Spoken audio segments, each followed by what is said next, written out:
নমস্কার সবাইকে অনেক অনেক ওয়েলকাম খোস্ট মিররে। আশা করছি সবাই ভালো আছো এবং সুস্থ আছো। আজকেও নতুন ও ভিন্ন স্বাদের একটি বেশ ভয়ানক একটি ভৌতিক ঘটনা নিয়ে চলে এসেছি। আশা করছি এই ঘটনাটিও তোমাদের খুব ভালো লাগবে। ঘটনাটি একটি দিদির কাছ থেকে শুনেছি, তাদের গ্রামে ঘটে যাওয়া ঘটনা।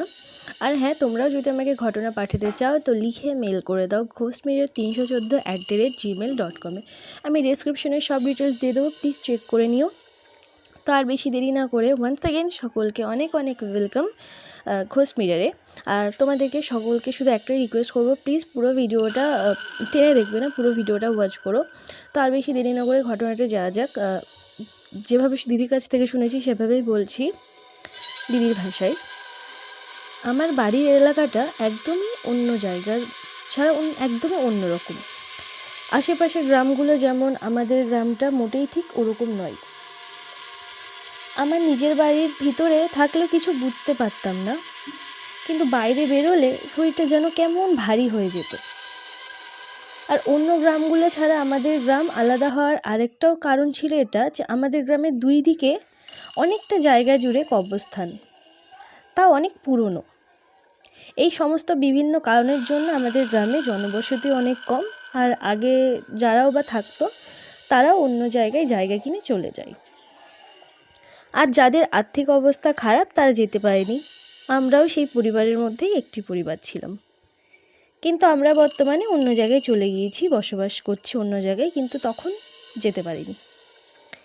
সবাই বলে কারোর বাড়িতে বা অন্য কোনো স্পেসিফিক জায়গায় ভৌতিক ঘটনা বা এমন কিছু ঘটতো, কোনো একটা জায়গায় কিছু একটা ঘটতো, কিন্তু আমাদের পুরো গ্রামটাই যেন অদ্ভুত।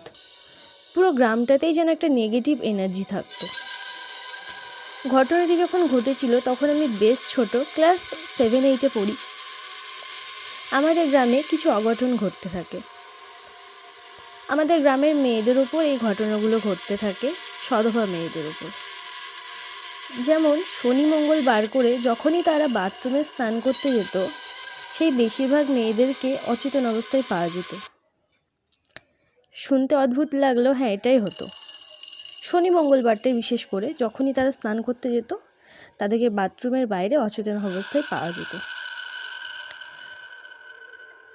প্রথম দিকে এসব তো কিছু বোঝা যায়নি, শুধু হয়তো মনে হতো মাথার একটা ঘুরে পড়ে গেছে, হয়তো মাথা ঘুরে পড়ে গেছে এমন সবাই মনে করতো। কিন্তু যখন প্রতি শনি মঙ্গলবার এটা ঘটতে থাকলো, তখন প্রত্যেকের মাথার চিন্তার ভাঁজ পড়ল। আর এই ঘটনা যাদের সাথে ঘটতো সেই সব মহিলাদের শরীরে অসংখ্য আঁচড়ানোর দাগ দেখতে পাওয়া যেত। ও জ্ঞান ফিরলে তারা তাদের পুরো শরীরে প্রচণ্ড যন্ত্রণা অনুভব করতো এবং গোটা দিন তারা বিছানা থেকে উঠতে পারতো না। প্রায় একটা 24 ঘন্টা তারা বিছানায় পড়ে থাকতো, তাদের শরীরে প্রচণ্ড যন্ত্রণার কারণে। সকলের প্রায় একই রকম লক্ষণ দেখা দিত। প্রথম দিকে এইসব জিনিসগুলো যেহেতু বাড়ির ভিতরে ঘটতো, প্রথম দিকে তেমন ছড়ায়নি ঘটনাটা, কিন্তু আস্তে আস্তে যখন ঘটনা বেশি খারাপের দিকে যায়, তখন আস্তে আস্তে এই ঘটনাটা সবাই জানতে পেরে যায় যে এরকম ঘটছে। যে বিশেষ করে শনি মঙ্গলবারটাতেই যদি কেউ কোনো সধবা মহিলা স্নান করতে যায়, তো কারোর না কারোর এই সমস্যাটা হচ্ছে যে তাদেরকে অচেতন অবস্থায় বাথরুমের বাইরে পাওয়া যাচ্ছে। ঘটনা তখন সবার মুখে মুখে অনেক দূর অবধি ছড়িয়ে যায়, মুখেই ছড়িয়ে যায়। গ্রামের সকল মহিলারা তখন ভয়ে শনি মঙ্গলবারটা স্নান করাটাই বাদ দিয়ে দেয়, স্নানই করতো না শনি মঙ্গলবারটা। শুধুমাত্র সধবা বলে না, এই আতঙ্কে সকল গ্রামের সকল মেয়েরা ছোট থেকে বড়, তারাও সেই শনি মঙ্গলবারটাকে অ্যাভয়েড করে স্নান করার জন্য। গ্রামের সকলে একটি হুজুরকে ডাক করায় ঘটনাটা কী ঘটছে সেটা জানার জন্য। আশ্চর্যের কথা এটা,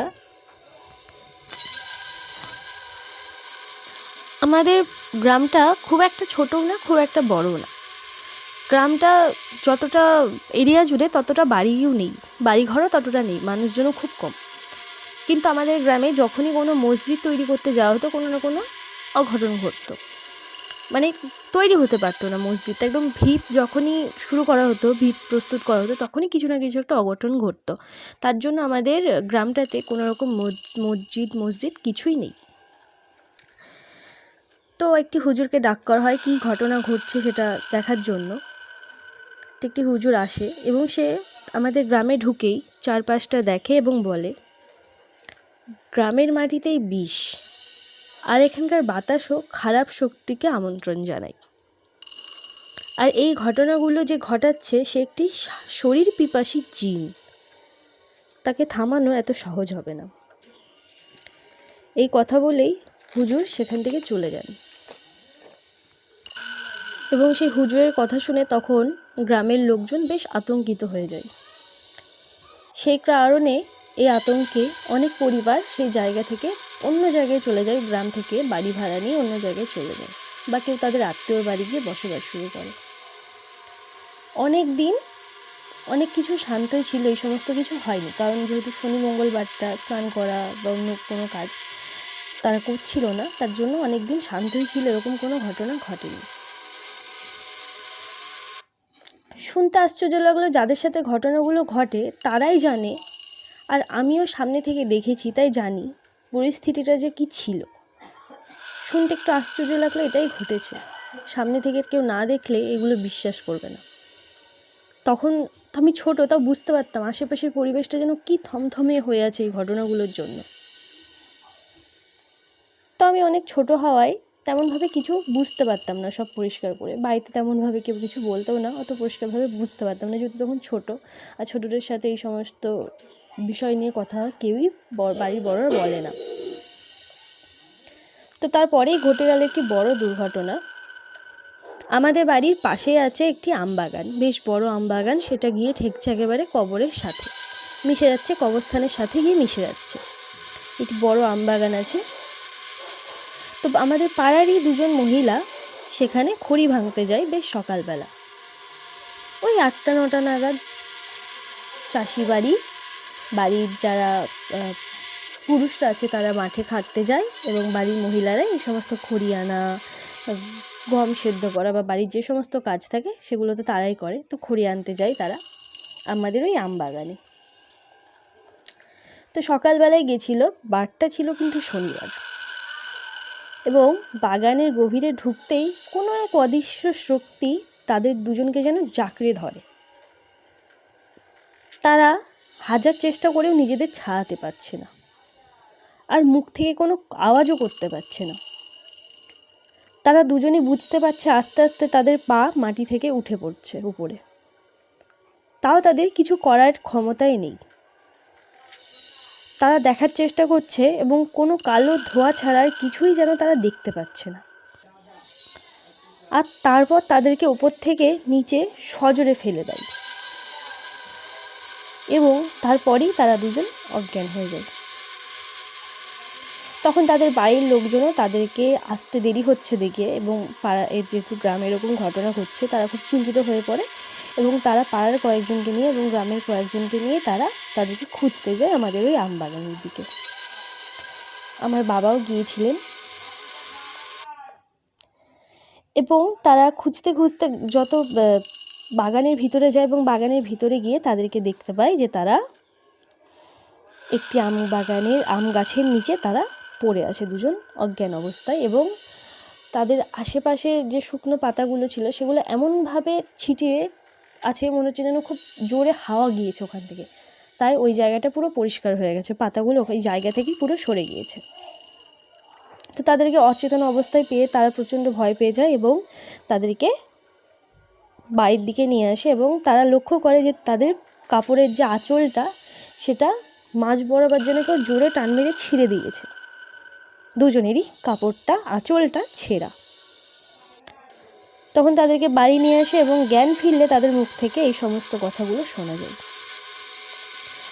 তখন গ্রামের লোক এবং তারাও তাদের বাড়ির লোকজন প্রত্যেকটা বাড়ির সদস্যরা বুঝতে পারে যে এইভাবে চলতে পারা যায় না, এইভাবে চলতে পারে না, এবং তারা খুব নাম করা একজন হুজুরকে গ্রামে নিয়ে আসে।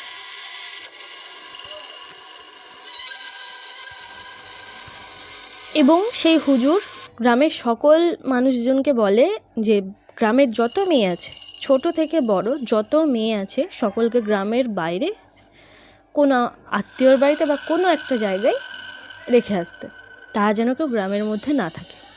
তাদের জীবন সংশয় হতে পারে, কারোর না কারোর জীবন সংশয় হতেই পারে। তো গ্রামের সকল মানুষ তাই করলো, গ্রামের প্রত্যেকটা বাড়ির প্রত্যেকটা মেয়েদেরকে গ্রামের বাইরে রেখে আসে। তো সেই হুজুরও তার কাজ শুরু করে। এই বাবার মুখ থেকে শুনেছি এই কার্যকলাপ করার সময় আশেপাশে অনেক ভয়ানক ঘটনা নাকি তাদের সামনে ঘটেছিল। সব কার্যকলাপ সম্পন্ন করার পর সেই হুজুর সবাইকে বলে, এ এক খারাপ জিন ছিল যে অভিশাপে এরকম ঘুরে বেড়ায় আর মেয়েদের দিকে তার যৌন লালসা মেটায়। তার এই খারাপ ব্যবহারের জন্যই নাকি সে অভিশাপ পেয়ে এই গ্রামে ঘুরে বেড়ায়, এবং যখনই কেউ স্নান করতে যেত সে তাদের এই উলঙ্গ অবস্থা দেখে তাদের ওপর হামলা করত। আর এই যে দুটি মেয়ের বাগানে গিয়েছিল তারাও এই জিনের এলাকায় ঢুকে পড়েছিল, তাই তাদের প্রাণ সংশয় ঘটতে পারত। আর ওই হুজুর একথাও বলে, থামিয়ে তো দিয়েছি, কিন্তু এই গ্রামে কোনো মেয়ে মানুষ না থাকাই তার জন্য ভালো হবে। তো এই ঘটনার পর থেকে সবাই এক এক করে গ্রাম ছাড়তে থাকে, গ্রাম থেকে উঠে চলে যায়, এবং সাজানো গোছানো গ্রামটা কীভাবে যেন এলোমেলো হয়ে যায়। বাবার মুখ থেকে শুনেছি, আমার যখন দাদু বড় বাবাদের সময় ছিল তখন কিন্তু এই জিনিসগুলো ঘটতো না। কোথা থেকে বা কীভাবে বা কোনো জাদুটোনার মাধ্যমে কীভাবে যেটা হয়েছে সেটাও আমরা জানি না। তো এইভাবে আস্তে আস্তে গ্রামের মানুষজন গ্রাম ছেড়ে উঠে চলে যায়। যেহেতু বাড়ির যদি মহিলারাই সেখানে বসবাস করতে না পারে তাহলে কারা সেখানে বসবাস করবে। তো সাজানো গোছানো সুন্দর ছোট গ্রামটা ওইভাবেই নষ্ট হয়ে যায়। যেহেতু গ্রামটার মানুষজন কম ছিল এবং ছোটোর উপরেই গ্রাম ছিল, তার জন্য ফাঁকা হতে বেশি দিন সময় লাগেনি। তো বর্তমানে ওই গ্রামের জায়গাটায় এখন চাষবাসের জমি হয়ে গেছে। যেসব বাড়িঘরগুলো ছিল, যেহেতু পাকা বাড়ি খুব কমই ছিল, বেশিরভাগ কাঁচা বাড়িই ছিল, সব ভেঙে চুরে জায়গাগুলো যাদের যাদের জায়গা ছিল তারা নিজেদের মতো সেখানে চাষবাস করা শুরু করে দেয়। এবং ভয়ানক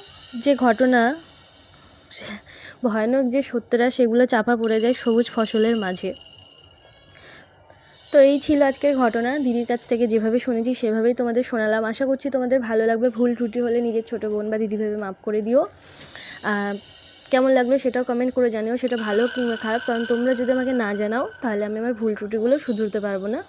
তো ডেসক্রিপশনে সব ডিটেলস দিয়ে দেবো, তোমরা যদি আমাকে ঘটনা পাঠাতে চাও তো মেল করে দিও। তার বেশি লেন্দি করবো না ভিডিওটাকে। আজকের মতো টাটা, দেখা হবে আবার নেক্সট